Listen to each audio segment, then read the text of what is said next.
Good morning, friends. Good morning. Welcome back to Game On. This is your sports Morning Espresso Shot. I'm your host, Will from Game On. He's Cricket from sportsfix.wolfus.com. We're here to bring you the latest and greatest going on in the sports world. Sit back, go grab your favorite cup of coffee if you don't have it already, and relax. And I'm going to tell you what's on the menu today. Obviously, Thursday Night Football. Booyah. We're going to get into that, preview it, and we're going to come up with the same game parlay. How about that? Same game parlay that we all are going to ride and tail together. How about that? No homo. Then we're going to get into it is a Highlight Thursday. We're going to take a look at the highlight matchup today. We actually have a baseball topic to discuss and debate. It's weird. That's weird, but we had Cal Riley hitting his 60th home run last night. He hit a couple of them last night, and the Mariners locked up their first division since 2001. I remember that 2001. My dad had that sticker, that 116 wins or whatever, that sticker on the back of his Jeep for like a decade after that. Yeah. I remember that season too, man. Yeah, it was a good year. They didn't do anything with it, but at least there was the stickers they gave out. Yeah, so man. Cool. Hell yeah. We're gonna get into all that and more, but first, Cricket, how you doing this morning? I'm good, man. I'm good. Just chugging along. I see Grass Guy in the chat. I think I'll do a show. He came in with me on Crick's Corner yesterday, man. We had us a good time. Oh my God, dude! When I saw Grass Guy on there, I was like, yes. And I got to say, there's two things from that. The first was, I'm so proud that the professionalism from this show is rubbing off on our listeners. All right. When Grass Guy was like, man, I was taking notes. I had it jotted down. I was telling, clients, listen, no, I got to get this done. Leave me alone. But I left it out in the garage. I left it out there. I'm sorry. And all I could think was, Grass Guy, the will is strong in you. I love it. You come in here, fake it till you make it, baby. You know me, I had everything prepared, and all of a sudden my computer crashed. Oh gosh. Usually I'm on time and with all this stuff, man. I was proud. I was real proud. We did have some technical difficulties with him in the shed in the beginning, man. And then Grass Guy, for the record, man, anytime we do a show like that, you need to go get your notes, man. You can get up, go grab your notes, man. I can keep the bus rolling for a minute there. I would never leave you. I would never, not once, man. But no, we had a blast yesterday. That was a good time. Good time. We're gonna do that again, Grass Guy. And the other thing was listening to Grass Guy talk. Now, listen, I know there's fandom, and we all get sucked in, and that's the great thing about fandom is you just every year you trick yourself in the NFL to believe into your team. But Grass Guy, I know you were here with me when we went over Warren Sharp's preview of the Giants, and I know you were here when Beardo was here talking about them. It's not like this should have been a surprise that the Giants are this bad. I mean, we went over the details. I mean, that must have been some strong Kool-Aid you were drinking, my friend. Hey, I ain't gonna lie, man. He got me drinking it too. I drank some of it too for at least week one, man. It bit me too. I was like, you know what? I'm gonna be a believer with my guy here. I think he might be on to something. It's all right. We can't get them all right, man. Yeah, it's okay. I was laughing at that though. You guys haven't got I could, and then I guess work needed me to do stuff. Right. People need pills and stuff. God, I know. Come on, can a guy just sit back for a couple hours and watch a show? Right, just hang out, man. Get a little podcast in.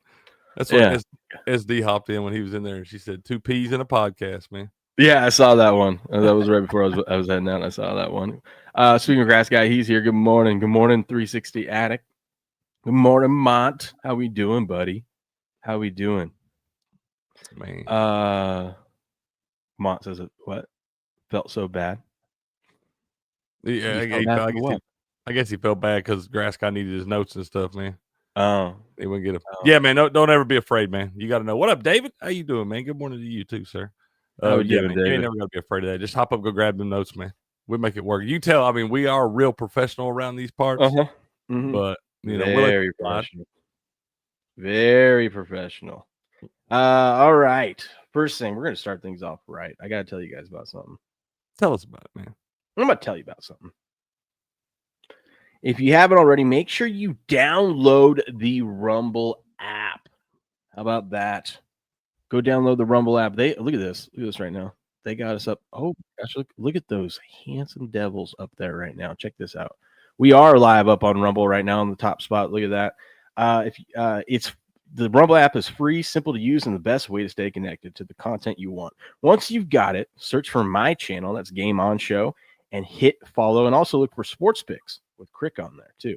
That way you'll get a notification every time we go live. No missed shows, no extra steps. You can grab it right now using the link in the description or in the pinned live chat. Download it to your phone, and you're ready to go. And if you prefer watching on the big screen, Rumble's available on all major streaming devices and smart TVs. Just search for Rumble, follow the channel, and be part of the action. Booyah. Booyah. Love it. Oh, Crick. Where do we start today, my friend? Man, I got to get my notes out. Speaking of notes. Get your notes, man. Everybody's got notes, dude. I got notes too, man. Everybody notes everywhere, bro. I was inspired by Grass Guy. Look at this. I got notes in bro, here. I keep a notepad everywhere. Yeah. All kind of shit down all the time. Man, I was inspired yesterday. I started jotting stuff down for all the games this weekend. How about that? Stats, trends that are going to twist me into a loop and make me pick the wrong thing. You know? Yeah, I know. Ain't that crazy? Your notes will get you in trouble sometime. What's going on, No Skin? How we doing, No Skin? Good morning. Good morning. Hey, what I do need you guys to do, I need you to hit the like button here on Rumble. Let them know you're enjoying the show and repost it so people know where they can find the most professional, on-time, non-clickbait sports show on the entire internet. All right? So do that for me. Well, I think we got to start. It's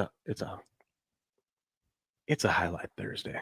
We got to start with the highlight Thursday. We got 14,000 of you guys hanging out with us this morning. Highlight, the World Highlight League, great sponsor of the show. Go show them some love. If you don't know what highlight is, go check out my video. I did a couple weeks ago. It's on this channel, or the one I have pinned up right now, breaking down a little highlight. We had Benny, world champion Benny, in here with us, breaking down strategy and highlight. But we got the Warriors and Fireballs tonight, but we got to take a look at the results from last night because we had Go Sherry out there. I hit the wrong button.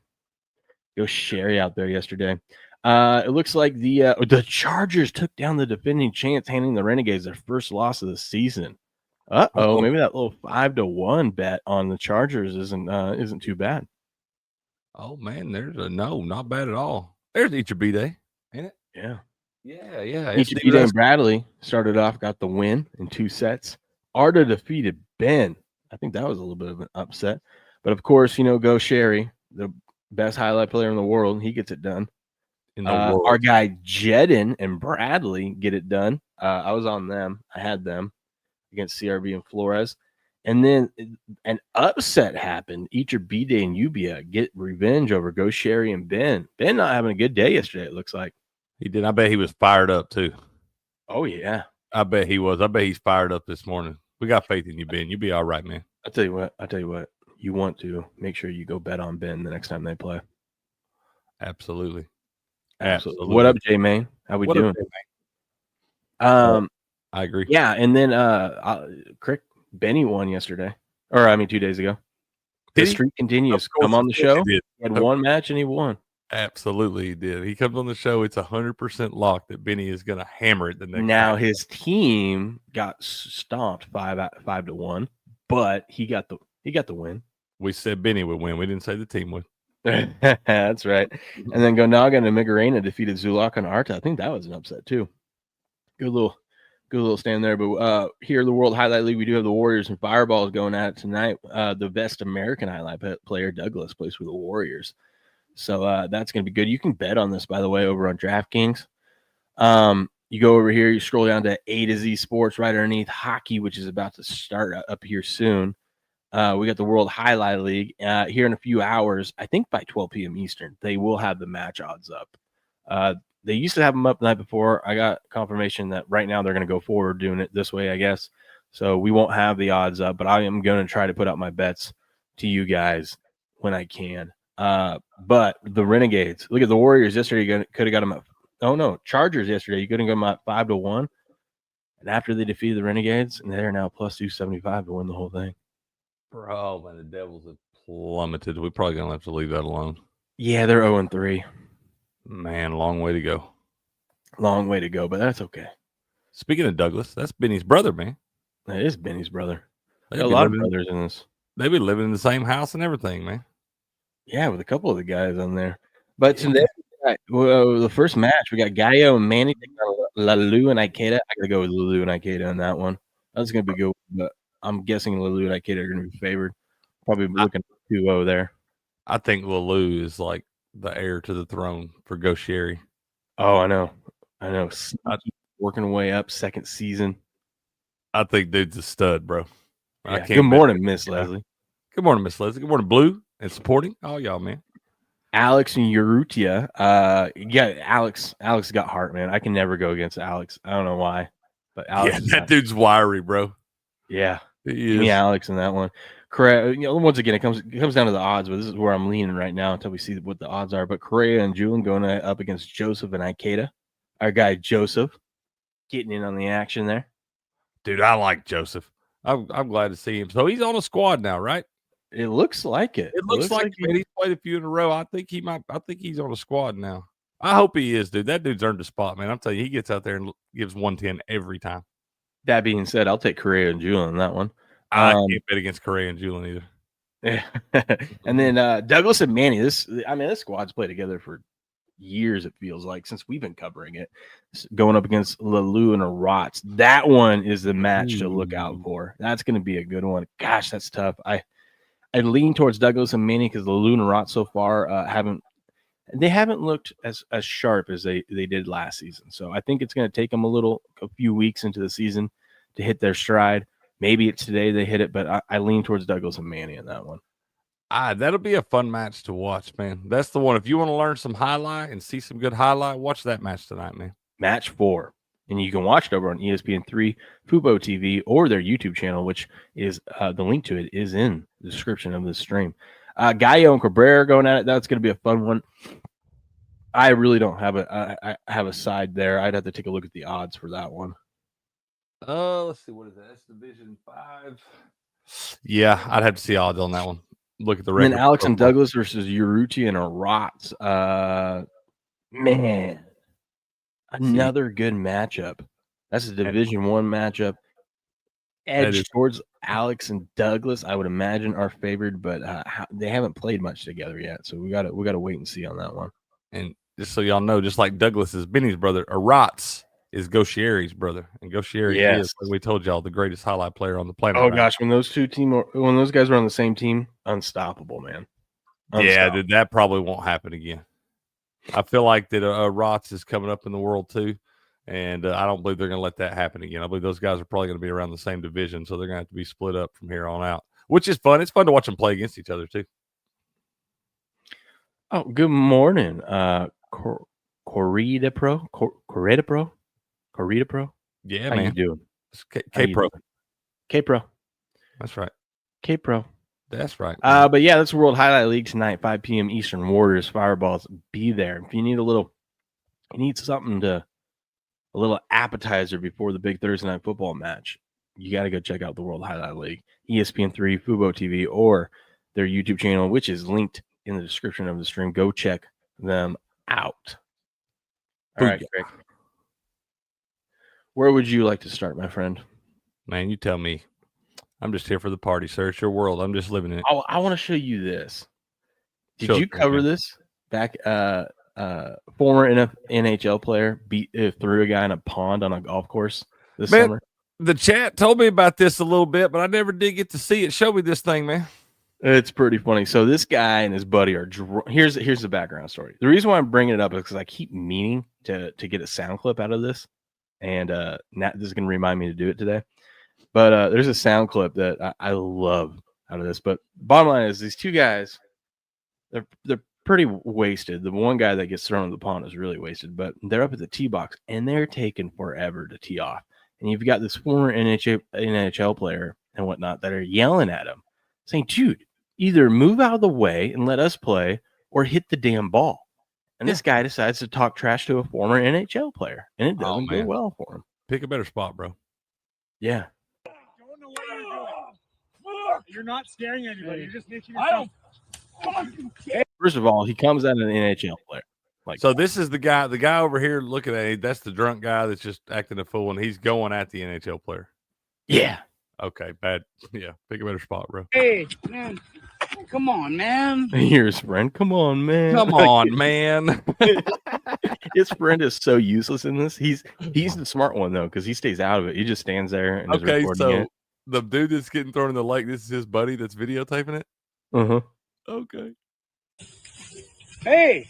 And right before this, he goes, "If you don't get back in your car, I'm gonna throw your ass in the pond." That's what he said, and he did it. He tried to tell you, bro. Hey, off to a good start, buddy. I fucking told you. Man, leave him alone. You want to know? You want one too? Came at me. Leave him alone, man. I got it all. Leave him alone, man. Come on. Oh, he's coming back out of the pond too. Look at him. He wants some heart. more. Record. He got heart, man. He's fiery, I got gritty. it all on record. Oh no, dude. Oh no. Hey, you want to fucking go, guys? Leave him alone. Hey, leave him alone, man. You're gonna fight the whole. Go back, you fucking. This is my favorite part right here. He grabs him by the throat. Yes, this is my favorite part. And look how big this guy is, right? That's what you say. That guy was a hockey player. They put that fucking monster on ice skates out there. Yeah. Holy This shit. is my favorite part.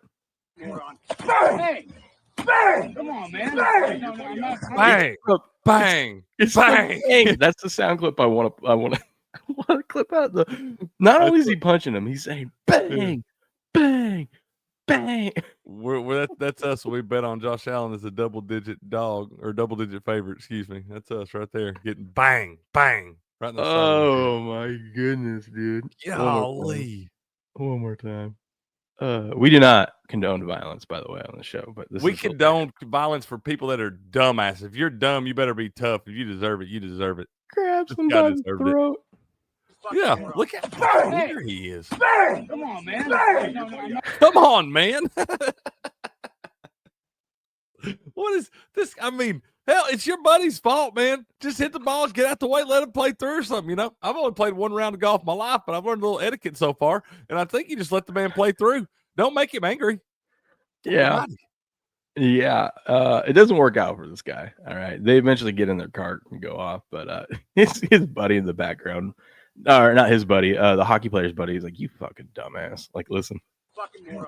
Moron. Fucking moron. Come on, man. He keeps going back. He's like, why would you keep doing that? Enough! Enough! Get out! Hey. Oh, You can just see how wasted this dude is, right? oh, he just That's not from the punches. That's no. Actually, the liquor's helping him not feel those punches as hard. He won't feel those till tomorrow. That dude just threw him like a child. That's the way I throw my kids when we're in the lake playing and stuff, man. I throw my kids like that. Holy cow. I just like how he's like, "I'll throw your ass in the pond," and then does it. And then the bang, bang. Come on, man. Good. Oh, dude, I remember back when this happened, the chat came. I feel like it was around maybe NHL playoffs or something like that. But it's like No Skin and some of them that were coming there telling me all about this. And I was like, I don't know what y'all are talking about, man. I never know. And but yeah, now I've seen this. Golly, what is this guy doing? It's good stuff, man. Man, Good stuff. internet. Undefeated, never lost. Undefeated, never lost. Let's have a little MLB debate, Crick. Let's talk about it, man.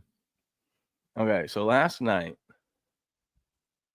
we saw some cool things in baseball last night. Let me pull it up here real quick, and then I gotta find the stats. So last night, Yankees get another win, 90 wins on the season. Aaron Judge hits 2 home runs. He's became the fourth player in MLB history to hit back-to-back, have 50-plus home runs in back-to-back seasons. He hit 50 and 51 last night. Cal Riley, though, also had a couple home runs last night, and he got 60. I think he got 60 and 61 last night. For a catcher that's never, unheard of. 60 and 61? Yeah. Isn't it crazy how 61 is not that impressive anymore, but it was the home run record for like a million years? Yeah. Yeah. And, catcher's never done that before. Good story. But the debate here is who's the AL MVP? Now, I'm not going to lie, I had Cal Riley early on in the season when he was at 8 cents. And when Judge got injured and was out for a couple weeks, for like 10 days, his odds skyrocketed up to like 50 cents, and I sold out because I was like, I looked at the numbers and I'm like, okay, Judge is coming back. He's not missing that much time for a baseball season, and Judge has way better numbers, and that is still the case. So the debate here is, and while we're talking about it, I'll see if I can find the actual side by side. But Aaron Judge is hitting like 330 compared to Cal Riley hitting 250. I mean, it's not even close. He's hitting 328. Yeah, I think Riley's 247, something like that. Let's see. So it's like you're looking at like 80-point difference in batting average. The only thing statistically that Riley's beating him in is home runs, which means something. But this comes down to Cal Riley is, he's new on the scene. He's got a cool nickname, the Big Dumper. Mariners just won their first division since 2001. Mariners are the 2 seed. They have a chance to be the 1 seed, I guess. Still probably won't get it, but they still have a chance. Versus Judge, who has all the numbers. And, there might be, Judge, a little Judge fatigue. You wouldn't blame anyone for a little Judge fatigue. But we all know that when it comes to baseball, it's these old school minded voters. And it's not who do you think should win. I want to know, who do you think the voters are going to pick? Are they going to go with, hey, this guy, this is an MVP. He's batting way better in statistically in all these other categories than Cal Riley? Or are they going to go with the fun new story of the catcher who's hit 61 home runs for his team? Now, I'll argue, I don't think, if we're just looking at MVP, 61 home runs is great for your team. Not all those really mattered. Like in this game, it didn't really matter that he hit 2 home runs. Like Mariners pitching is what's getting them this far. You know what I mean? Yeah. Whereas if you took Judge off the Yankees, I don't know if the Yankees are making the playoffs. You know what I mean? You got to think too, though, man. If the pitching's what's doing, Cal Raleigh's the one behind the plate calling all those games. True. I mean, so you got to look at that aspect too, the defensive side of it. I mean, he actually has more RBIs than Judge as well. Judge only got 109. Cal Raleigh's got 125 and then 61 home runs. But, man, I tell you what probably is going to happen, though, is you look at Aaron Judge being in a market like New York versus a market like Seattle. For one, you've got where a lot of people in the country don't get to see a lot of Cal Raleigh's games because they're coming on so late at night. You know what I'm saying? Like a lot of those games that guy's playing in doesn't start till after 10 p.m. Eastern time. And so that does affect a lot of voting for the people that can vote on this, because sometimes they don't see the games, man. And you're watching Aaron Judge every damn night, it seems like. Plus you're a New York Yankee, and really the guy's had a great season. I mean, he's hitting 328 and Cal Raleigh's only hitting 248. But I think there has to be something said too. And I wasn't thinking about it. I was ready to just say it's got to be Judge. But now that you talk about how good the pitching's been, I mean, that guy's behind the plate for every game. What is the most home runs hit by a catcher before this? I think it was like 48. Like 48? Something like that. Yeah. Well, then, it's got to be something said for that too. The greatest hitting season for a catcher. I guess greatest long ball season. Home run. Home run. Yeah, I'm sure catchers have had higher. I mean, this guy's all or nothing, huh? Yeah. You got Judge, though. I mean, Judge got some triples up there. He's got a couple triples. Cal Raleigh didn't have any of those. He's got 29 doubles, 173 hits, so he's got about 20 more hits than Cal Raleigh. The average is much better. I think the voters vote for Judge. I would like to see him vote for Cal Raleigh. Yeah, here's just a glimpse. Not much has changed on this, but like this is from the beginning of September. But the only thing that he's beating him in now, obviously now he's beating him in home runs right here. But you're looking at like on base percentage is clearly higher for Judge. OPS is way higher for Judge. I don't know. Batting average is way higher for Judge. This comes down. Listen, if this was any other sport, I would say Riley's going to win this. I think he's the betting favorite right now. But these old mind, it's baseball, and they do some weird, funky things, man. Yeah. I don't know how much we trust those stats, man, because on ESPN it's saying that Judge only has 109 RBIs right now. Maybe this was from last year. I don't know. I'll look for a better one. Maybe I'll ask Rock. But I mean, Judge actually has like 30 more hits than Cal Raleigh. He's only got 144 hits, but he's played 7 more games.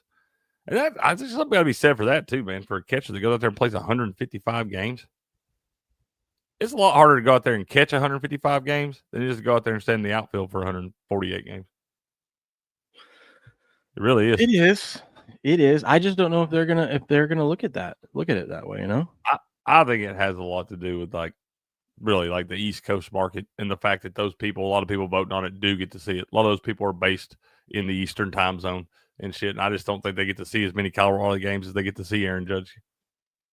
And we know Aaron Judge is kind of like a media darling for one of the faces, him and Shohei, kind of the faces of the MLB right now. I think if you're a betting man, which we are on the show, I think right now you get great value on Judge. He's about plus 155 ish. You can get him at 39 cents. I think the voters are going to go with the stats. Dude, I definitely think that's what you're betting on. You're betting on the voter. See, back here is where I sold out. This is where Judge got hurt. I sold out right here. Dude, do you see a world where they tie? I think you can bet on that too. It says it right there. Tie co-MVP winners 3 cents. I think worth a sprinkle. You can buy it at 5. So 20-1. I think you put a little bit on it to hedge. That's what I'm saying, dude. I think it's worth a sprinkle right there. It wouldn't be. That's not the craziest thing you've ever seen happen. Yeah, Judge did win it last year, guy. But I don't know how much fatigue matters with these older, voters. You know what I mean? Like, they're pretty stuck in their ways. Yeah. It's like kind of in football, you feel like they kind of like spread it around a little bit. Like Lamar got it a couple years ago. Yeah, it's real hard to win back-to-back unless you're Aaron Rodgers. True. I think he's the last back-to-back MVP winner. Oh, he definitely is the last back-to-back. That wasn't that many years ago. It was like 2018, 2019 or something. Yeah, let me see what Grok is saying. Cal Riley's played 7 more games. Judge has had fewer plate appearances. Judge has more runs by 24. He has fewer games and he has 29 more hits. He has 6 more doubles, 2 more triples, 9 less home runs, 16 less RBIs. Judge has walked a lot more than Cal Riley has. Judge has struck out less than Cal Riley. And then look at that. That's 80-point difference in batting average. That's the big one to me, dude. That's a lot, bro. Yeah. That's a lot. Slugging percentage. That's why you have that many more runs scored, because you're on base that much more. Yeah. And your on base percentage is obviously up. Your OPS is way up there. Oh my God. Dude, I think you buy Aaron Judge at 39 cents and you buy the tie. So, I mean, I know you're saying, hey, catcher is catching all those games and whatnot, but like there's intentional walks. They don't want to pitch to Judge.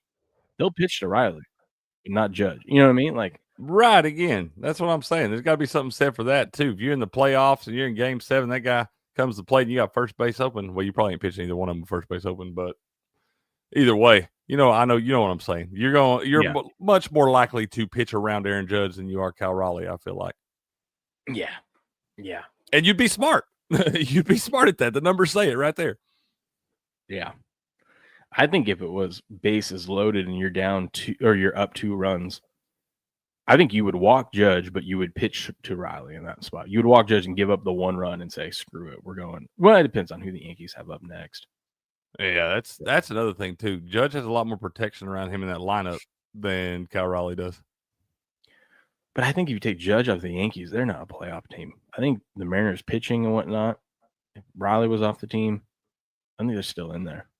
Once again, I'm kind of like, I don't know. Maybe you put a different catcher back there. Maybe it's a different world for that pitching. You're talking me into a tie. You know that's what I'm thinking, man. I'm like, you can't really justify just giving it to Cal Raleigh, but you kind of want to recognize that guy for the great season he's had, greatest season for a catcher ever and all that stuff. And I want to let everyone know if I had a vote, it would be Cal Riley, okay? But I'm not here to pick who I think should win. I'm trying to figure out who the voters are going to vote for so we can make some money off this. You know what I mean? Dude, I think all the value buy you some shares on Aaron Judge at 39 cents because I don't think he should be that big of a dog. I'm really surprised that he's a dog at all. I thought he was going to be the favorite, but I think you definitely get in there on some of that 20-1 juice on the tie, man, because I could totally see something crazy like that happening. Because I don't think you don't want to I think they want to recognize Cal Raleigh, but it's kind of like, how do you justify that when you really sit there and look at the numbers? Yeah. I don't know. Dude, I don't know. I see y'all down there in the chat talking about it. I've been looking at it this morning, too. I think I flip-flop, too. We'll get there. Oh, we'll get there. Okay. Let me tell you guys about something real quick, and then we'll get into that game, that Thursday Night Football game. Man, tell me about it. Tell you. The morning kick. Hey, there's this video. It's from Chuck Norris. Yeah, it was insane. He's in his 80s and says he still feels like he's in his 50s. It was pretty shocking. He had some pretty cool tips in there too on what he's doing, including these 3 foods that he avoids like the plague. I mean, if this guy's in his 80s still, I saw he just went hiking the other day too. Like he hiked a mountain. I mean, that guy's insane. Savage. He explained all the things he was doing, and it was super simple. They're so easy, and you can do them right at home. When I first saw this, I knew I had to share it with y'all. Since what happened to Chuck could also happen for you too, but with any new method, of course, your results can vary. But the video is definitely worth checking out. Watch his method now by clicking the link in the chat or scanning the QR code on your screen. You won't believe how simple it is. Go check out that video. Listen to the secrets that Chuck Norris has for you. Booyah. Boom. I think Chuck Norris is alien. He's a specimen, that's for sure. Total gem, like Grass Guy says. And what up, B-Mac? How you doing, man? Bang, bang, bang. Tonight we got Seahawks versus Cardinals, NFC West division. This line opened up Cardinals -1.5, and about less than a day it flipped to Seattle's now favored. Sharp money, big money on the Seahawks. Action Over Expert likes the Cards.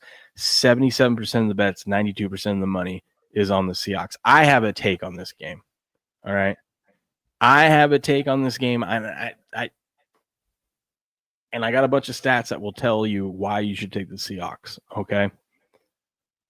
But I'm going to let you go first, Crick. How are you feeling about this game? Man, I've just been sitting here looking this morning. I've been going through some stats and looking at a few things, and this Seahawks team's pretty good, dude. Mm-hmm. They really are. I kind of like Sam Darnold up there. I think everybody thought Sam Darnold was kind of caught lightning in a bottle last year, but he came in and played pretty well early on in this thing. And you look at they're talking about it down there in the chat, man. I think losing James Conner is going to be a big deal for this team right here. Trey Benson, the young guy, you know, I think he can step in and fill a little bit of the void, but I don't think he's an every down back, man. And you look at that defense for Seattle, that defense is pretty nasty, man. They're third in the league at yards per rush at 3.2 yards, pass yards. They will give up some pass yards, but we know Kyler Murray, that's not really Kyler Murray's strong suit, man. It's not like he's going to come up and light you up for 400 or 500. At least he don't do it. He's not one of those true pocket passers. You know what I'm saying? Mm-hmm. And then they're only allowing that Seattle defense only allowing 4.8 yards per play, only 90 rush yards a game. So you ain't even got your top running back in there. You do have some issues on the offensive line with some guys banged up. You got to remember though, Murray can scramble and pick up those yards. He can, and we haven't seen Seattle defense up against a mobile quarterback like him. That's fair. That's a fair point. I don't know, man. Lay it on me. See if you can convince me one way, because I thought I was on Arizona in the bounce back spot right there, but I do see a lot of injuries.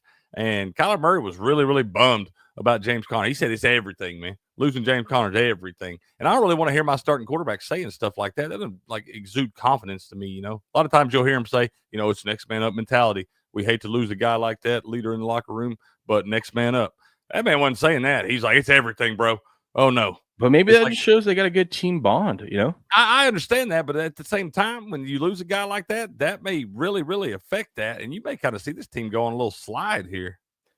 Let me tell you some stats of why Seattle should be the right side here. And then I'm going to give you my favorite stat at the end of this of why I like the Cardinals tonight. Okay? Lay it on me, man. Kyler Murray is 2-8 straight up, 3-7 ATS in his career against the Seahawks. He hasn't won against the Seahawks since 2020. The Cardinals have lost 5 straight games outright, the game directly after playing the 49ers. And they just played the 49ers on Sunday, and it's a short week. Kyler Murray himself is 2-6 straight up after Arizona faces San Francisco. As a starter, Kyler Murray is 8-22 straight up against the NFC West. Not good. God almighty. 3-10 straight up since 2022. But the road night games haven't been easy for Seattle. Dating back to 2018, they're 4-10 straight up, 5-9 ATS on the road in primetime. This would be after beating the Bears on the road in Week 17 last year. This would be the first consecutive win in this spot for Seattle. The Seahawks, Vikings, and Panthers all won by 30 points or more in Week 3. During the first 7 games of the season, teams that win by 30 points or more are 36-57 ATS, which is 39%. Not great. Not great. But here's my favorite stat. You ready for this? Uh-huh. And I'm doing this for some of my picks this week because this is pretty strong. Teams that have 60% or more of the tickets, not the money, the tickets, meaning the public loves them, this season are 4-17 ATS through 3 weeks, failing to cover the spread by 5.1 points per game. Through 3 weeks, this is the worst against the spread mark for the public bettors in 23 years of the data being collected. The second worst was last year, where last year teams in the spot went 8-18-1 against the spread. If you combine for the first 3 weeks of the season, if we factor in last season or the last 2 seasons, teams with 60% or more of the tickets on them went 12-35-1 against the spread, which is 25% in the first 3 weeks of the year. God almighty. Dude. And there's 77% of the tickets, 92% of the money on the Seahawks. I understand every single argument of why Seattle should be favored. Cardinals have not played well against Seattle, but that stat to me is pretty damning of the public loving aside. And you're seeing sharps and the public line up on Seattle. It just feels like we're due for an upset tonight where everyone's going to lose. And I do think I think the Cardinals wide receivers, and I always give Marvin Harrison Jr. A rough time because I think he's a bum. But he had a terrible drop that would have won him the game probably last week. A couple of their other wide receivers had terrible drops down the stretch. Could have won them the game. I think they clean that up tonight. I think they're dialed in and focused with those mistakes they made. They had a chance to beat the Niners and they blew it. This Cardinals defense is pretty good. Everyone's talking about Seattle's defense. Cardinals defense is sneaky good too. I think it's the Cards tonight in a close one. Man, I hate this. I hate we do all these stats and shit. And I thought I was on the Cardinals, then I flipped to Seattle. Now I'm flipping back to the Cardinals. Cards have lost 7 in a row in this series, man. They haven't won. Kyler Murray hadn't beat them since 2020 back there, but they've actually won one in 2021. But they've still lost 8 of the last 10, which might mean that they're due, bro. They are due. Yeah, Joe says it appears to be a good game tonight. It would appear so, sir. It's looking pretty. You ain't wrong, man. That Cardinals defense is pretty solid too. I mean, they're top 10 in the league in yards per play at only 5 yards per play. They're only giving up 76.3 rush yards per game. So I think we're going to look at taking Kenneth Walker under for our same game parlay there, man.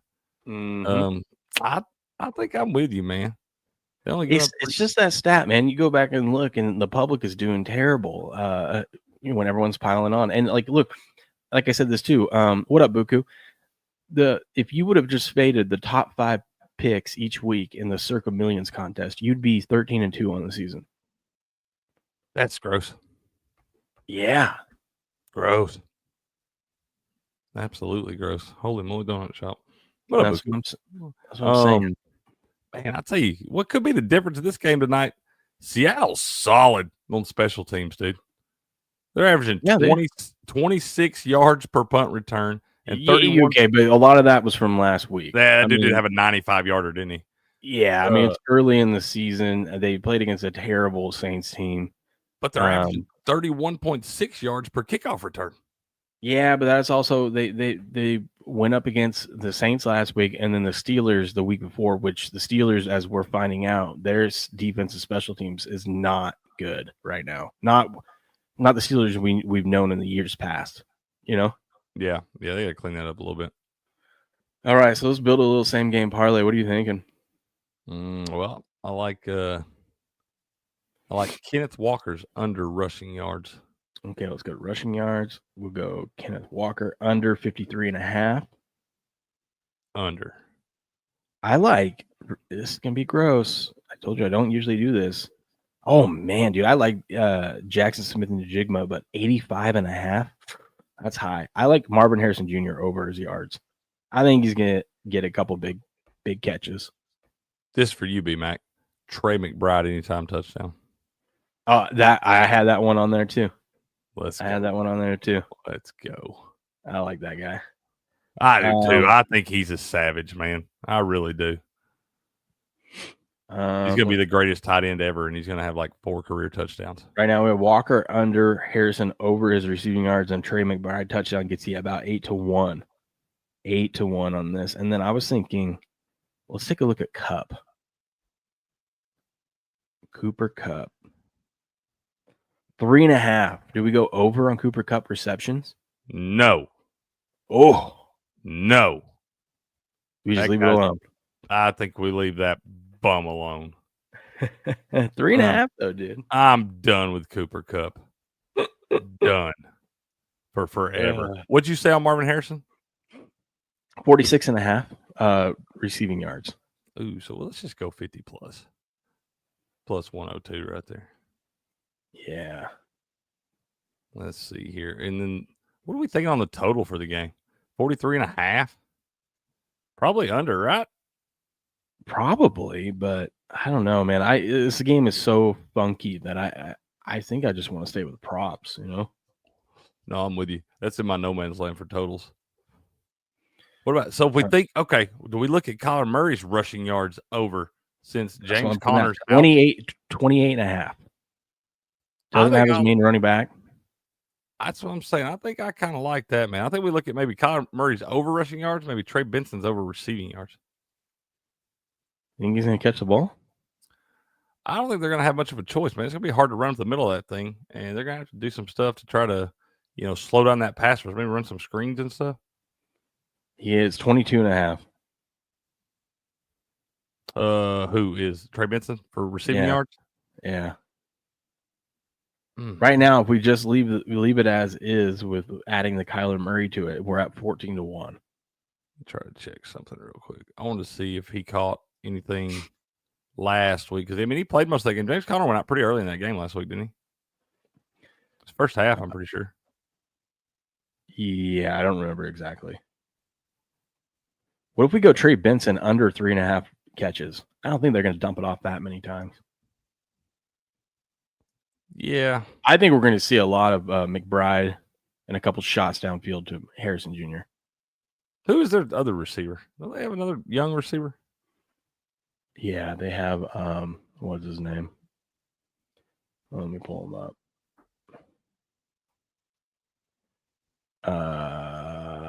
They have Michael Wilson. Oh, I like that. I like that guy. Ooh. Maybe we look at him for something. I feel like he usually plays well in the primetime games that they play. Let's see. That's right. Oh, let's see. Receiving yards for Michael Wilson is 21.5. Ooh, I like over on that. Trey Benson had 3 catches last week for 9 yards. Or do we like Sam Darnold throwing interceptions tonight?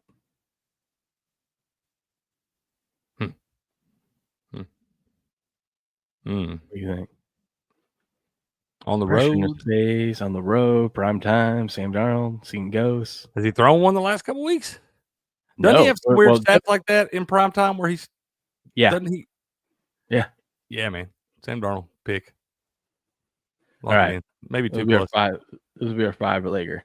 Kenneth Walker under his rushing yards, 53.5. Marvis Harrison Jr. over 46.5 receiving yards. Trey McBride, touchdown. Kyler Murray, 28.5 rushing yards. Sam Darnold to throw an interception, 28-1. I love it. Put a little $5 holler on that one. What could go wrong? Oh, I love it. Freaking awesome. Easy peasy. B-Max says, Marv, even after you showed him dropping the ball the way he did last week, that's why I like it. He's not doing that again. Yep. And if he does, I can't wait for tomorrow's show. Bro, I'm getting 33-1 on that. Atta baby. Yeah, BetOnline doesn't give you the best odds. So let me make sure I got this right. Trey McBride, anytime TD. Kenneth Walker, under 53.5 rushing yards. Marvin Harrison Jr., 50-plus receiving yards. Yep. Sam Darnold to throw a pick. Yep. Kyler Murray, over 28.5. Yep. Rushing. Yep. Man, I love it. Put 33-1. Oh, booyah. See, I knew there was a stat out there about Seattle versus tight ends. I knew it wasn't good. And J-Main coming in with a stat. Seattle bottom 10 versus tight ends and catching. And running back. I think we can go over on that catches for damn Trey. But he had 3 in like half the game last week. Darnold hasn't thrown an interception this year, which you know what that means. He's due. He also hasn't faced a real pass rush like I think he's going to see tonight. And you can argue the Niners, but that was in Seattle. We know that the Steelers' pass rush has been a joke this year. Their defense has been. Yeah, it's not the pass rush of old for sure. Yeah, and then obviously last week they didn't have to do anything last week. No kickers, Blue says. We got to add a kicker there, right? Oh, well, I mean, you guys can. BetOnline doesn't give me great kicking props. Let's see. Jason Myers. Which kicker is going to get field goals tonight, man? It's tough. It's tough in this game. I would probably look towards Cards kicker. Okay, I'm going to take Jason Myers, Seattle's kicker then. 70-1. There we go. 70-1. There you go, Blue. We'll get you a kicker in there, bro. All right, that's Thursday Night Football. Everything points to Seattle, which is probably why you should play the Cards, is how I read it. I'm thinking I'm going Cards too, dude. 77% of the bets are on Seattle. What could go wrong? If you see, so we had a line flip, right? If you saw, so Cards were favored. Now Seattle's favored by 1.5. If somehow that line comes back and the Cards close a favorite before the game kicks off, you know the Cards are the right side there. Yeah, that's true. What is the Dogs been doing? I don't feel like I've gotten a primetime game right yet in the NFL. It's tough. Yeah. I got the Brazil game right. I was on the Chargers in that one, but that doesn't even really count. But like the regular primetime games, Thursday night, Sunday night, Monday night, I've had trouble, man. It's been rough. I'll be right back. Go ahead, man. Go ahead. I guess I did win the Chiefs on Sunday night. I think that's the only primetime game I've won so far in the NFL. NFL has been kicking my head in, y'all. Y'all should know that 100%. Oh, well, I guess get my picks out at some point in time today so y'all can fade them or whatever. Y'all talking some hockey down there. Let's go, man. What's Buku saying there? He said, Kraken whooped the Oilers last night. Come on, Buku. You know I don't count. Preseason. We don't count that stuff. But you're not wrong in saying you cannot trust the Oilers until they get as in one single goalie. Yeah. No, you're not lying. They got like 2 guys up there that can show up for a 2 or 3, 4 game stretch, and then they'll fall off a cliff. They try to switch the other guy. He gets hot for a little bit, and then he falls off a cliff, and they just swap back and forth. No Skin said Flyers' downfall is the D and the goalie. The D and the G, man. No good. Blown leads on prime time. Maybe that's what we do.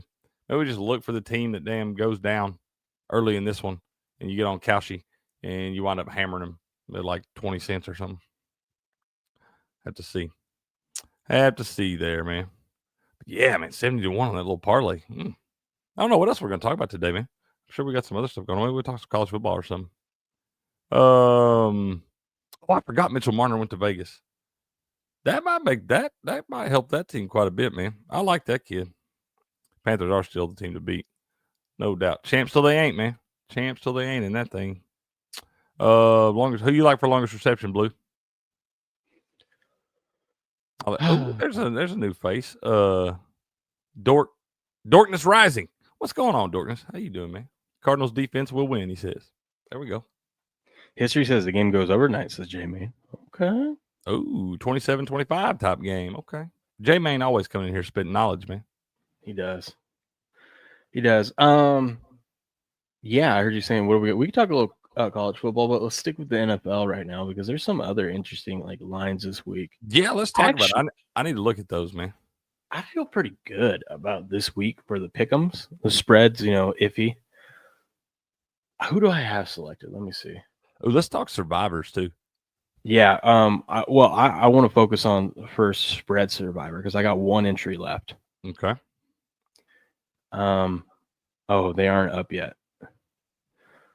Okay, the odds aren't up yet. I'm leaning towards. Let me make sure I still have them alive. My spread survivor, I'm leaning towards, and I think I still have them alive. So I took Carolina last week. I won with Carolina last week. Won with the Eagles in week 2. And I won with. Damn it. There's injury. I won with the Vikings in week 1. But you don't want to take that one this week anyway. Why? Why don't I want to take the Vikings? Because stupid shit happens in the NFL. And the Vikings come out and just hammer the damn Bengals last week. Carson Wentz is great. The Steelers suck. Yada, yada, yada. What if I told you Aaron Rodgers faced Brian Flores, led defense twice in his career, 0-2 straight up and ATS? Small sample size. Okay, what if I told you Aaron Rodgers is old and has to travel all the way over to Ireland? I'm taking the Steelers. What if I told you the Steelers can't run the ball? They've been averaging 2.82 yards per carry. Second worst. And every time you tell me all that stuff, everything is too easy to take the damn Vikings minus field goal. That's why. It's too damn Rodgers has played 2 games overseas. One with the Jets and one with the Packers. 0-2 straight up, 0-2 ATS. What if I told you that the favorites have excelled in international games? They're 36, 13-1 straight up, 32-18 ATS. I love the Vikings this week. I get so stubborn on these. I get so stubborn on these. I'm not even loving this game. I'm just halfway looking at it. And you come in here, you want to tell me all this stuff. I just get stubborn as shit. And I make y'all bury me up on those hills. I usually do. I love the fact that the tickets. I mean, we're approaching 60% on the Steelers, so it should be an auto fade according to that stat. Oh man, never mind. I thought I was being sharp there, hiding in the weeds. There's big money on the Vikings. Only 42% of the bets, but 65% of the money. The best thing I could do is leave this damn game alone. This is another thing. I don't feel like I've won a London game since 1996. Yeah, I don't know, man. Is this where it's at? We're in London or is this Ireland? I think we're in Ireland. Okay. Well, still starting at 9:30, so. Yeah. Some would say 6:30. He said, I'm a Cowboys. Cowboys and Flyer Nebraska. I said, I don't even know you, bro. You two teams, man. 2 teams he can't stand for. Why didn't I play Survivor? Shaking my head, I'll be for sure next year. Yeah, man, Survivors are fun. I just started doing these last few years. They are a lot of fun. I think, hey, you want a gross pick for your spread Survivor? After we talked all that shit and I've drank the Kool-Aid already, take the Giants, man. I've been going back and forth on that one, man. Against the Chargers, dude, that'd be such a gross Survivor pick. It would be a gross Survivor. We can hop to that game. But real quick, I have 2 entries left in just straight up Survivor. One entry I'm thinking of going with is the Texans. Oh, that's a good one. Because I don't know when else I would want to use them. Yeah, because they suck. The other is the Packers against the Cowboys. Not a bad one either. No CeeDee Lamb. That offense is anemic. No Diggs on defense. Oh, God, yeah. And the Packers got embarrassed last week. Yeah. Ooh, here's your gross Survivor pick, the Falcons. That is a gross Survivor pick, but I'm not going to use them Survivor. I think I've already used them up. Prescott said, "Don't." I love it when the fans of the team are even telling me not to do it. That's the time to do it for sure. Here's the thing. There's a scenario in this Chargers game. So we got Chargers are now 6-point favorite, sharp money, big money, action network expert lined up on the Chargers, 6 points on the road, 70% of the bets, 88% of the money on the Chargers. So that system play would tell you to take the Giants. There's a couple reasons why I'm ignoring the system in this one because, or probably going to ignore the system in this one. The Chargers, I mean, typically this is a spot where I would want to fade the Chargers. They're a public team right now. Everyone's loving them. They're winning like crazy. And now they got to go on the road and play in a terrible team. Historically, taking the Giants here would be a good spot. But there is a scenario where I see the Giants, Jackson Dart, does well. I think he is going to do well because I think we're going to see one of my favorite props when they come out. I'm going to be looking at Neighbors over because Russ can throw the deep ball, but he can't throw those zingers anymore. No, you know what I mean? He's a bum. But Jackson Dart, he's got a young arm, baby. He's going to zing it. And if I'm a young QB, I'm going to the best wide receiver on my team. Why not? Seems like to be the best solution. He's mad. He's already pissed off. You know what I mean? He's not happy. Let me feed that man, you know? And if we lose, at least I know my main guy is going to be happy with me. That's the thing. In the NFL, you at least got to keep that number one guy happy so he ain't chirping in the media and shit like that. Yeah. And the young kids they're kind of people pleasers at that point, man. You're trying to make everybody like you in locker. He definitely going to be throwing to Malik.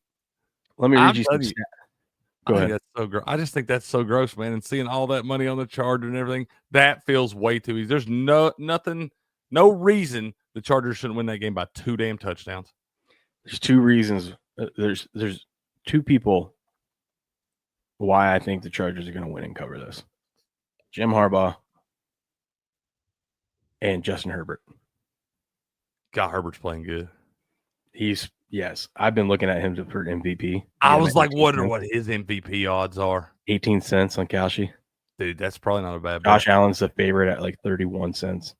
And he just won it, though. We just talked about how they don't like to give it back to back. So if Herbert's even like in the realm with the same stats, they'll probably give it to him. He's in a big market, too. And they've got a 2-game lead in the division. I'm telling you, man. They got Crick. I read a stat yesterday. So the Chargers have only played division games, and they're 3-0. There's been like 6 other times that a team in the last like 25 years that a team has started the season off 3-0 in division for the first 3 weeks. I thought it was weird they played division games the first 3 weeks. But listen to this. If I told you a team went 3-0 in division to start the season, they've got a huge leg up, right, on everyone else in the division. Yeah. How often would you think that team makes the playoffs? I would think 90% or better. It's 50. 6 times it's happened. 3 times those teams have made the playoffs, and 3 times they have missed it. Wow. Isn't that crazy? That's a pretty incredible stat right there, man. You wouldn't think it feels almost impossible to miss the playoffs at that point. I'd have to go back and look and like see specifically, okay, did the starting quarterback get hurt? Like what happened, you know? Yeah, maybe that's something like a key injury or something. But so here's some stats. How long has it been since anybody but the Chiefs won that division? 9 years, I think. That's what I'm saying. You're like the man that dethroned Patrick Mahomes too. Mm-hmm. You got to get some bonus MVP points for that. Yeah. So stats on the Chargers-Giants game. Chargers have dominated the series against the Giants going back to 2000. They're 5-0 straight up and ATS. The last win the Giants had over the Chargers was back in 1998. You want to know who the quarterbacks were then? Hold on. Say this all again. Hold on. What did you say? Chargers have won and covered against the Giants since year 2000. 5 times. They've only covered 5 times. They've won straight up and covered 5 straight times. 5 straight times.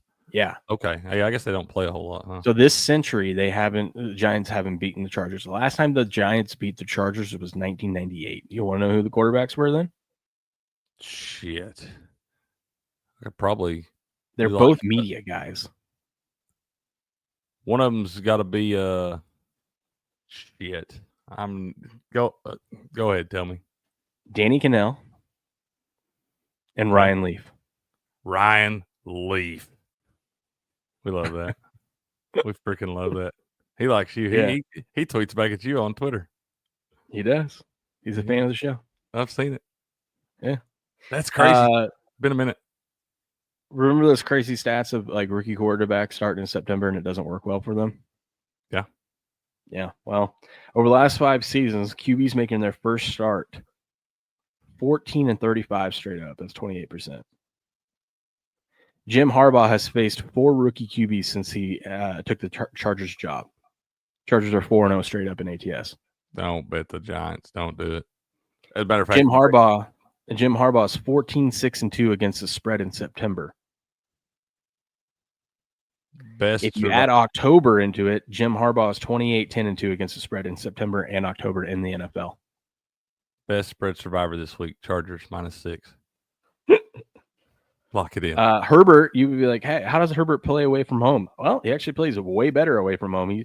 When he's on the road, he's 27-16 against the spread. That's because they don't even have a home field, man. Half the time when the Chargers play at home, half the stadium is the other team's jerseys. Herbert's 12-5 against the spread in September and October. And Herbert's covered 10 of the last 13 road games that the Chargers have played. He's covered 10 of the last 13? Yep. And when Herbert plays in the Eastern time zone, he's 13-5 against the spread. Oh, just bet the Chargers. This is right there. When Herbert's defense... Now, do you think the Giants are going to score a bunch of points in this game? I don't think the Giants are going to score a bunch of points this season. When Herbert's defense allows 24 points or fewer, he is 36-12 straight up, 36-10 against the spread. Oh, my gosh. Yeah, lock it in. So we got a rookie QB going up against Jim Harbaugh, and we got Justin Herbert, who doesn't mind playing away from home, playing really well, and when his defense shows up, he shows up. Yeah. I think I get too cute sometimes in the NFL trying to find the sneaky picks and stuff like that, and I'll talk myself into shit like this, and the Chargers will win it like 35-6. I'll be like, "What are you doing, Cricket?" Yeah, Chargers play. Don't even mess with it. Don't even think about it. Set it, forget it. Yeah. I mean, I was just looking at these stats. I go, I understand there's the public team. When the public's 60% or more of the tickets are on the team, you want to bet against them this season. But I think those other stats outweigh it. Yeah, I do too. And on top of that, the Giants suck. Like you can watch a game and see that. Those guys are terrible. I don't really care. I don't think Eli Manning ain't walking back through that door, man. Yeah. This one's tough for me. How do you feel about my Patriots? I'm not saying they shouldn't be favored, but that's a big number, dude. Dude, that's what I'm saying. But the only thing that makes me want to take your Patriots is because I think that line might be, I mean, it's a big line, but the Panthers are due a letdown. They just shot their wad last week, beating the Falcons 30-0, looking good doing it. I feel like they're going to just implode this weekend. Don't get it twisted. That's not a good football team. No, and there's that stat we said earlier where teams that win by 30+ points the following week, they only cover 39% of the time. Yeah, dude, you got to go on the road to a Mike Vrabel coach defense that the Patriots have looked pretty solid. They're in games. The offense having little struggles, but Mike Vrabel against bad teams, meaning teams under 500, 28-11 straight up. Like his teams beat bad teams. Yeah, that's what I'm saying. He did that at Tennessee. That's what made him so good at Tennessee because he's usually in a bad division, man. He made sure and handled business there in those. Sorry, grass guy. You know how it is, man. Spade's a spade. This is the 5th time the Panthers will play the Patriots in their history. Only the 5th? Yeah. Been around for a quarter century. The Panthers were listed as underdogs in each of those 4 previous games. They covered the spread all 4 times as a dog. One more time. That's against Brady. The Panthers have covered the spread all 4 times? As an underdog, yeah. Every single time they've been an underdog. Golly, man. I'm flip-flopping on every pick I had this week. Patriots have lost 5 consecutive games against the spread when listed as a favorite dating back to October 1st, 2023. Man. I know. It's so tough. But then you look at Bryce Young, who's only won 7 games outright as an NFL starter. And when he's facing a struggling pass defense, like the Patriots pass defense, meaning they allow 250 more pass yards per game on the season, he's still 0-7 straight up. Oh, my God. Bryce Young has started 15 total road games in his career. 1-14 straight up. 5-10 against the spread. Damn. Bryce Young against non-divisional opponents. 0 on the road. 0-9 straight up. Losing by 12.9 points per game. Dang, man. You ain't got to bet them all, y'all. You might want to stay away from this damn game. Yeah. Patriots lost 4 fumbles last week versus Steelers. Teams who are favored the week after losing 4+ fumbles, 20-6 straight up, 10-16 against the spread. So they win, but they don't cover. Yeah. It's tough. I mean, that line, I don't know. So many people are loving the Patriots. Dude, they'll win by 5. They'll win like 26-21 or something. I think they'll be up 10, and the Panthers will get a backdoor touchdown. Yeah. The Patriots will win by like 2 or 4 or whatever, or maybe 3, depending if they go for 2 or not. You know what I mean? Yeah. Yeah, it'll be something like that. Yeah, they'll probably, Or I'm telling you, I think they'll win by 5, man. They'll win by 5. Patriots lose this game, we're in trouble. Oh, yeah, for sure. Yeah. They're going to wind up winning by 5 because they're going to go for 2 and they'll miss it. Yeah. They'll try to go for 2 to get it to 3. Don't turn that on, please. And that's Boys are up. I don't know how. It's 5:36 in the morning. My kids they're wide open early this morning, man. Bright-eyed and bushy-tailed. Hey, why? Stick too. Tell me, talk me off this hill, man. Why am I wanting to take Josh Allen minus 15.5 again against a terrible team that just lost by 30? Because it's the Saints. God almighty. I think the sharp side is and look at it, it's at 59%, so it's not quite there.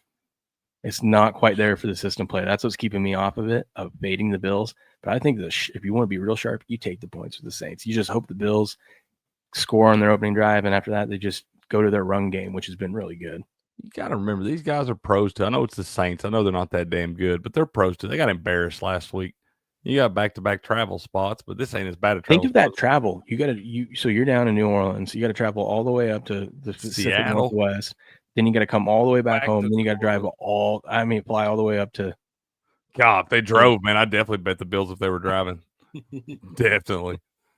Yeah, I don't know, man. If you had some big stones, and I clearly don't have them this week, if you had a spread survivor, I think the Saints would be a good time to burn them.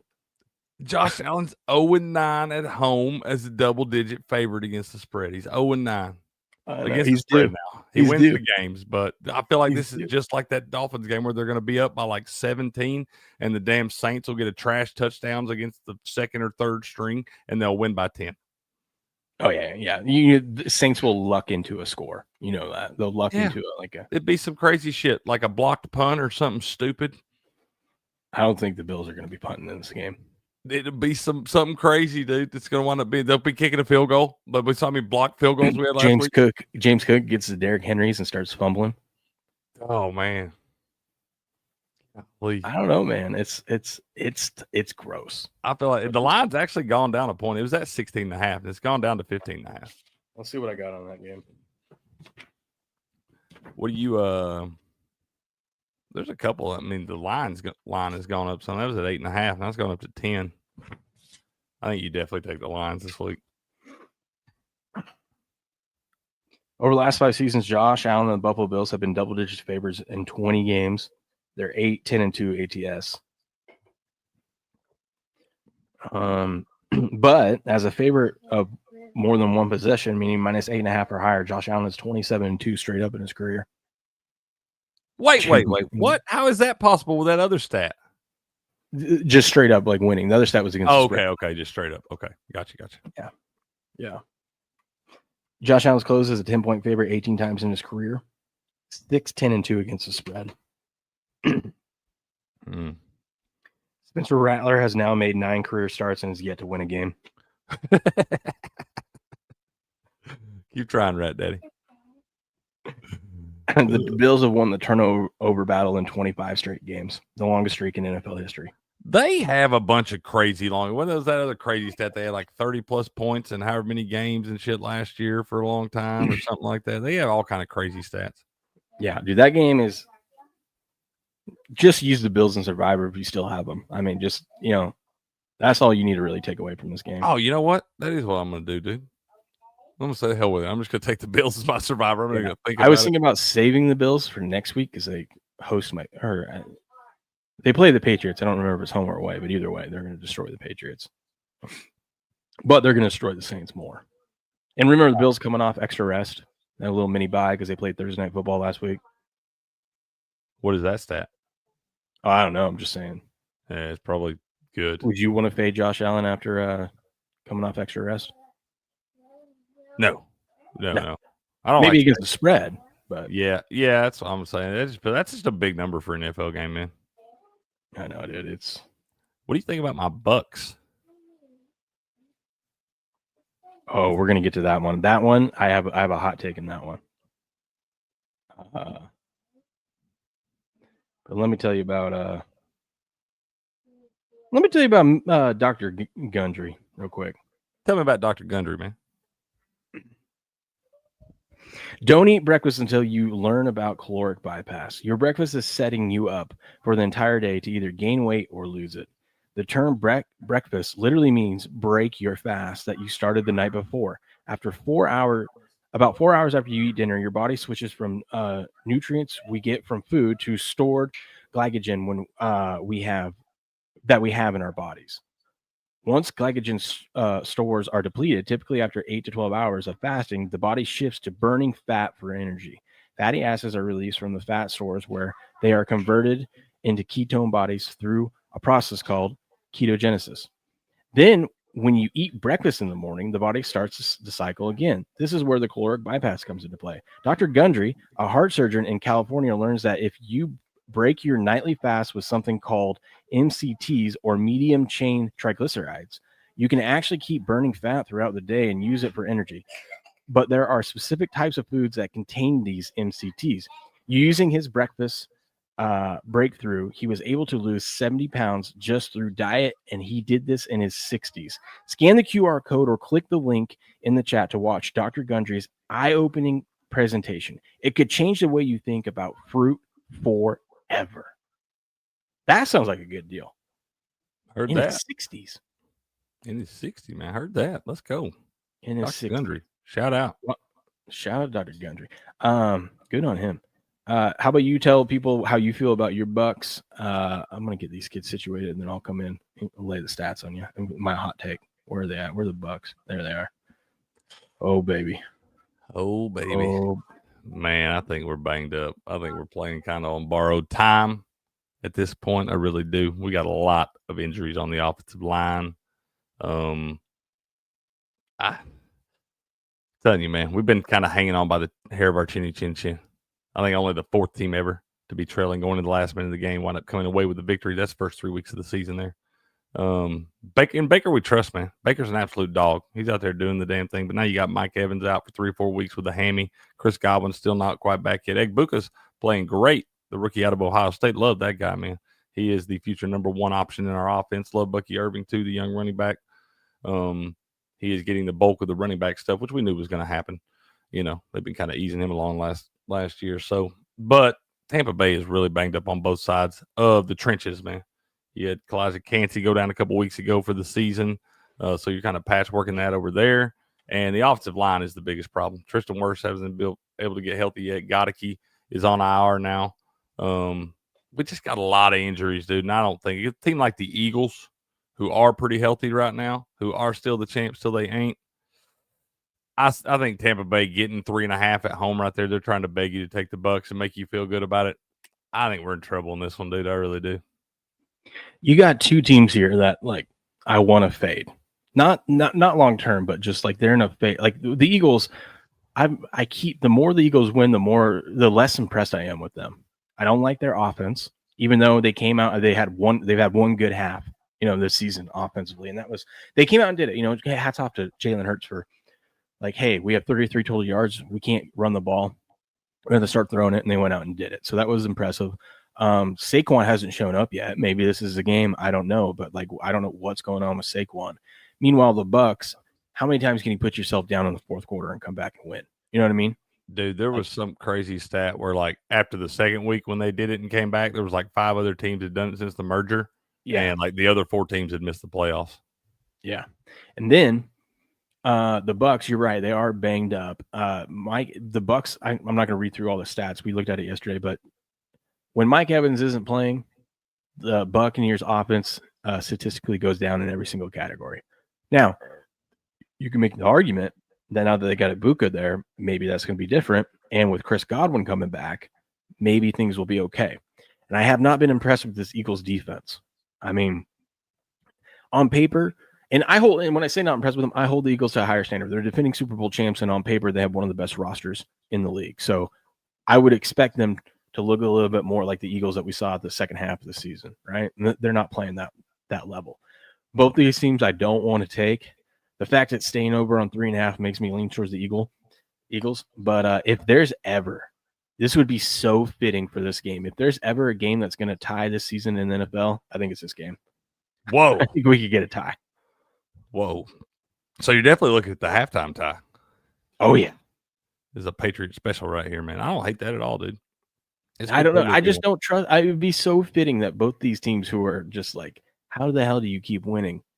And then, like the unstoppable force versus the immovable object, we're just going to have a collision here, and it's just going to, we're going to tie. Something funky is going to happen. And I know he made the game winner last week, but Chase McLaughlin has been struggling early on this season, kicking field goals for the Tampa Bay Buccaneers. I can totally see a spot where he's got a chance to win it with like no time left in overtime and just shanks the shit out of a 38-yarder. The Bucs are one of the only teams. They're the first team to stop the tush wish before the tush wish became so popular. Like, yeah, we did. We smacked him right in the mouth with that damn. That was a couple years ago in the playoff game. Yeah, what up, Broly? What up, man? But yeah, we're not Iron Hampton or Mason. Ooh. Okay, start two. Hey. Start two. Kyron, Hampton, or Mason. Start Hampton for sure. Yeah, I think I'm showing my hand here because I was trying to trade Buku for him in the fantasy league. But Omarion Hampton is about to take over. Najee Harris is out for the year. He's about to start getting like 20 carries a game in that offense, and he's going to be able to get some production out of it because the Chargers are good. So start that guy for sure. And I'd be a little careful with Mason this week because I think the Steelers are been hearing about how bad the front seven looks and everything. I think you're about to get a good game out of the Steelers defense. So I'd probably go with Kyron Williams and Omarion Hampton. Yeah, I think I like Kyron Williams. Maybe the first time we get a test on that Colts defense. I think they're going to score some points in that game too. He says he's really in the air about Kyron and Mason. I'd probably listen. We don't know how teams, let alone each individual player, is gonna react to flying over to Europe. You know what I mean? I think there's too much in the air about that one. So if that's me, I'm just gonna punt on it and say, you know what? I'm not gonna bet. Because it might not even be him. Mason might not even be off, but the offensive line might be off. You know what I mean? I think that's what I'm saying. And you need to look at I feel like running backs haven't exactly lit the Steelers. That's not what's been lighting the Steelers up, on the defense side of us. It's like they're piling up fantasy points. And you look at Kyron, the Rams going to be pissed off the way they lost last week. They're going to come out with a little chip on their shoulder right there. And, you're playing a Colts team that's been kind of the darling in the NFL season early on. I think Kyron Williams is going to have a big game. And I think Omarion Hampton is going to have a big game because I think he's going to have a big game for the foreseeable future. I think that guy is about to become probably at least a top 10 running back in fantasy. Got some stats for you on the Eagles Bucks. Lay it on me, man. Hurts is 24-13 straight up on the road in his NFL career. But when he faces teams above 500, 2-4 straight up in his last 6 games. Ooh. Baker's last 2 games against the Eagles, 5 touchdowns, no interceptions, 684 yards, completing over 60% of his passes. Because he's a freaking dog, dude. That's my quarterback. Here's the bad part about Baker. When Baker is playing in a homestand, meaning 2 straight home games, that second game, he's 7-11 ATS. When the spread is 7 or less, Baker's 4-10 against the spread, failing to cover by 3.6 points per game. So he's not good when they have back-to-back home games in that second game. The Eagles are about to win this by exactly a touchdown. Yeah. By 7 points. The Bucs had 14 penalties last week, still figured out to come away with a win. In the wildcard era, teams are 7-14 against the spread in their game, following a straight-up win with 14-plus penalties. Oof. But Eagles came away with a big comeback win last week. Over the last decade, teams who come back when they're down 14 points or more in the previous game are just 56-7 straight up, 54-72 against the spread, including 24-39 against the spread when they're playing on the road. I'm telling you, this is a tie. It very well may be a tie. I'm reading these stats, and we're tying. No one's going to win this game. Nobody. Not a soul, bro. 100%. You might be right, man. It's going to be an ugly, grimy. Eagles are going to get a lead and kind of just keep extending their lead. And Baker in the fourth quarter is going to do something silly and tie that thing up. And then we're going to overtime. What if I had to pick a side and not say a tie? I think I got to just be like, Todd Bowles is due to do something stupid, God, I know, man. I don't know, man. I used to feel that way about Todd. Todd's got a lot better over the last season or so, man. He's given me a little more faith in him to not screw it up, but I think that's because he's got Baker as his quarterback, man. Baker won't let him screw it up. Yeah, but right now it's like if I had to, he hasn't done it in a while. And I'm like, well, he's due. That's the one thing, man. If I gotta feel like if is Todd Bowles or Nick Sirianni gonna screw it up, I feel like it's probably gonna be Todd, man. Yeah, it's just one of those. Yeah, I mean, I'm with you on that. But I don't know. I think we go to overtime, and then maybe both teams kick field goals in overtime, and time expires, and here we are. They'll both get a field goal in overtime for sure.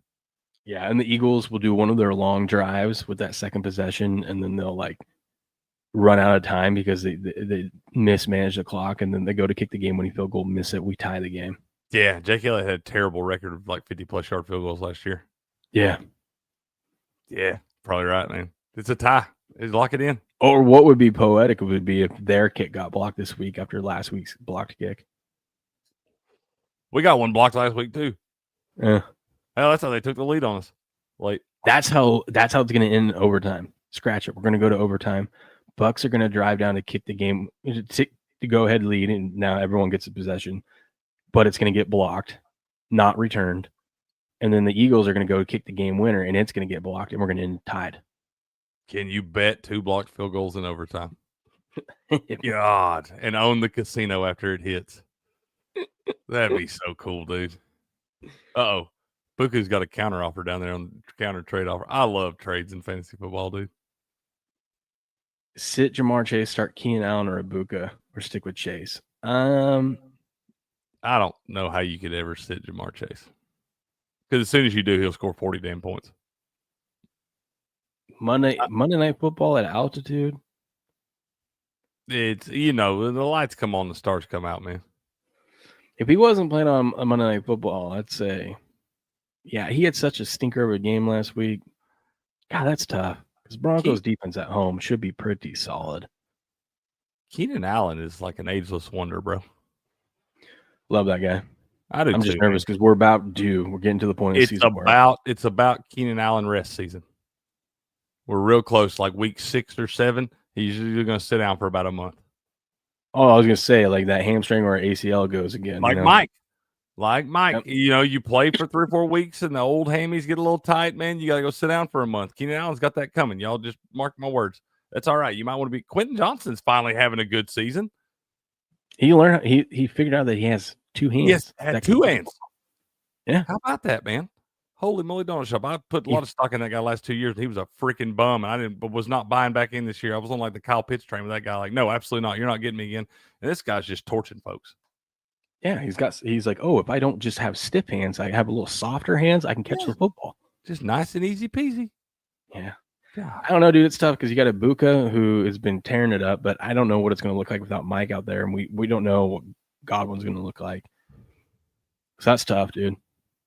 I just don't know how much they're going to score in that Eagles-Bucks game. So I don't know how many opportunities. I mean, Ibuka's going to be the number 1 option now with Mike out. Godwin's not going to be back yet. K. Otton's, golly, he's just an awful tight end. I'm not a big fan of that guy. But Bullet, how you doing? What's going on, Bullet? But yeah, Ibuka's got to be the number 1 option. You're going to get plenty of volume. I think you risk it with Chase. The upside with Chase is bigger than either of those 2 guys. Because, I mean, Keenan Allen has been great, but, I mean, I could see the Chargers getting an early lead and going to the run game. The ceiling for Jamar Chase is always almost high enough to be those 2 guys combined. Because you're going to be sitting there going into Monday Night Football, the second Monday Night Football game.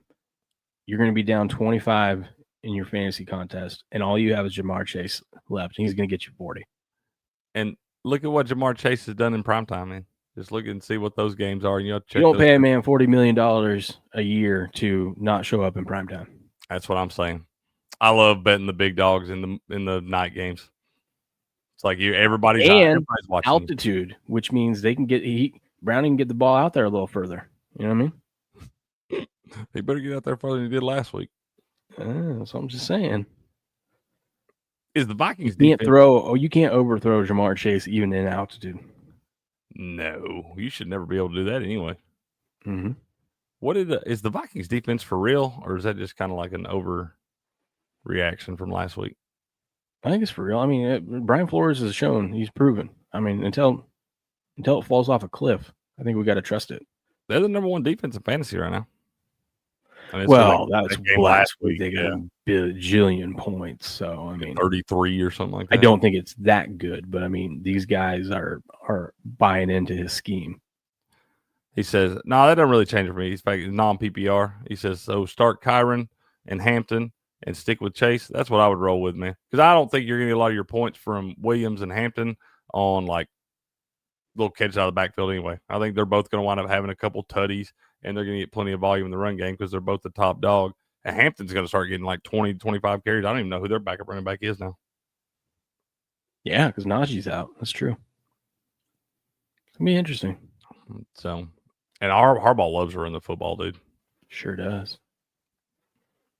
So, hey, real quick, that game tonight. I know we got to wrap this thing up. You got to go work. So, tonight we got, who is it? Army and East Carolina.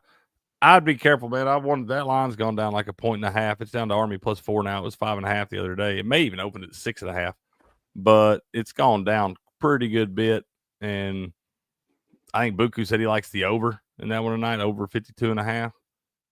I'll tell you this right now. I ain't touching that damn game. So y'all do whatever you want to with it. Good luck. Buku wanted me to ask you how your fantasy matchup went last week. Man, because of Clayton Thomas and the stupid-ass Dallas Cowboys getting CeeDee Lamb hurt 6 plays into the freaking game. That's what happened last week in fantasy. That's why you were so fired up about it. I hate the Dallas Cowboys.